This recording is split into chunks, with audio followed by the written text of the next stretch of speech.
தேவனுக்கே மகிமை உண்டாவதாக. இந்த புதிய நாளிலும் கர்த்தர் உங்களுக்கு அருளும் ஆறுதலின் மன்னா. என் வார்த்தைகளை கேட்டு அதன்படி நடக்க பிரயாசப்படு. அதுவே உன் போராட்டங்களை ஜெயமாக்கி உன்னை ஆசீர்வதித்து உயர்த்தும். லூக்கா 11:28. தேவனுடைய வார்த்தையை கேட்டு அதை காத்து கொள்ளுகிறவர்களே அதிக பாக்கியவான்கள் என்றார். கிறிஸ்துவுக்கு பிரியமானவர்களே, ஒரு பெண் இயேசுவின் தாயை புகழ்ந்தபோது இயேசு இந்த பதிலை கூறினார். உறவை விட கீழ்ப்படிதலே மேலான பாக்கியத்தை தரும். மரியாள் தேவனுடைய வார்த்தைக்கு கீழ்ப்படிந்ததால் தான் பாக்கியவதி ஆனாள். அதுபோல நீங்கள் வேதத்தை வாசிப்பதோடு அதன்படி வாழும்போதுதான் உண்மையான ஆசீர்வாதத்தை பெறுவீர்கள்.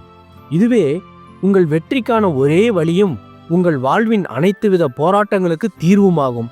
நீங்கள் பாக்கியமுள்ளவர்களாய் இருப்பீர்கள். ஆமேன். ஜெபிப்போம். என் அன்புள்ள பரிசுத்த பரலோக பிதாவே, இந்த புதிய நாளுக்காக உமக்கு நன்றி.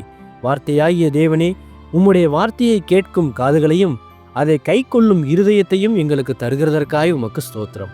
நாங்கள் வெறும் கேட்பவர்களாய் இராமல் அதன்படி செய்கிறவர்களாய் வாழ கிருபை செய்யும்.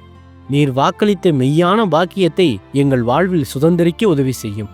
கர்த்தாவே, கடன், மனபாரம், சரீர வியாதி பலவீனத்தில் சிக்கி தவிப்பவர்களை நீர் தொட்டு விடுதலையாக்கும். இந்த நாள் முழுவதும் உமது பலத்தால் என்னை நிரப்பி உம்முடைய ஆவியால் என்னை வழி நடத்தும்.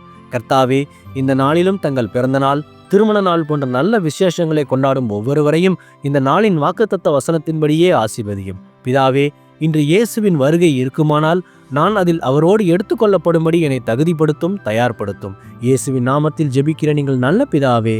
ஆமேன்.